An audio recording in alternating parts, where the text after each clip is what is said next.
नमामि समीशान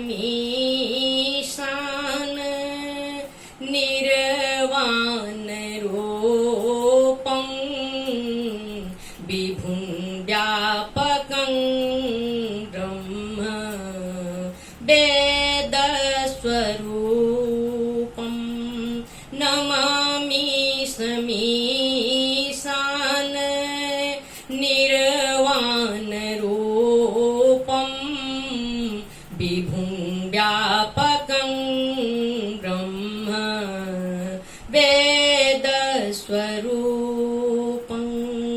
निजं निर्गुणं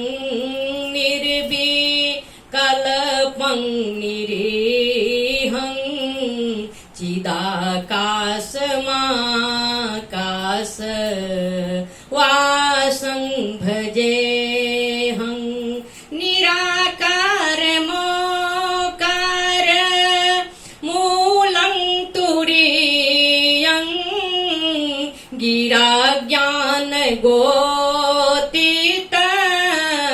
मीशं गिरीशं करालं महाकाल कालं कृपालं गुणागार संसार पारं नतोऽहं तुषारादृशं काश गौरं गम्भीरं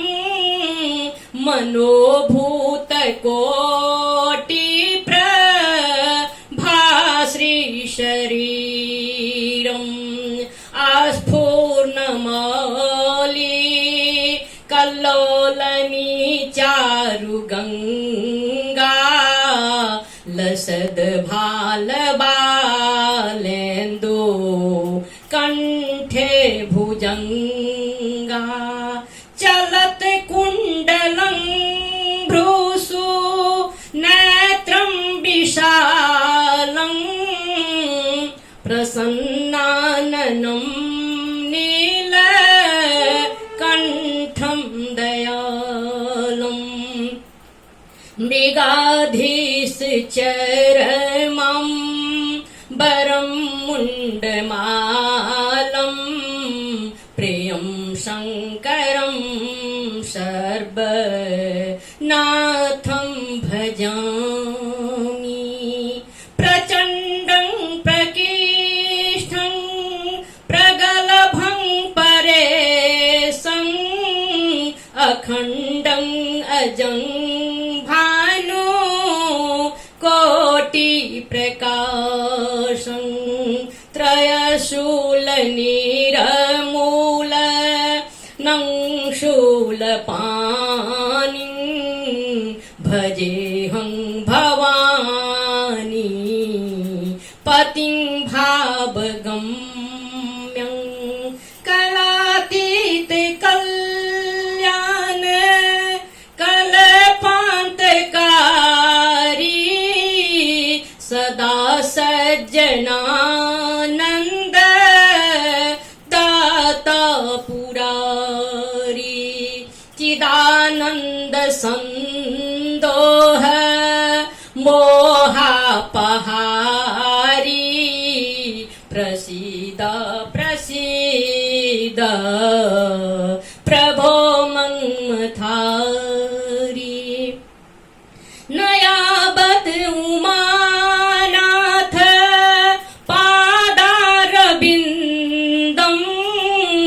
भजन्ति हलोके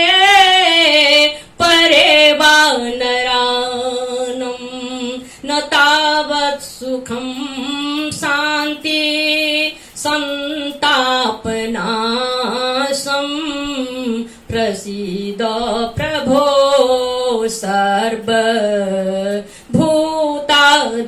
सर्वभूताधिवासं न जानामि योगं जपं नैव पूजां नतोऽहं सदा सर्वदा शम्भुतोऽभ्यं जरा जन्म दुःख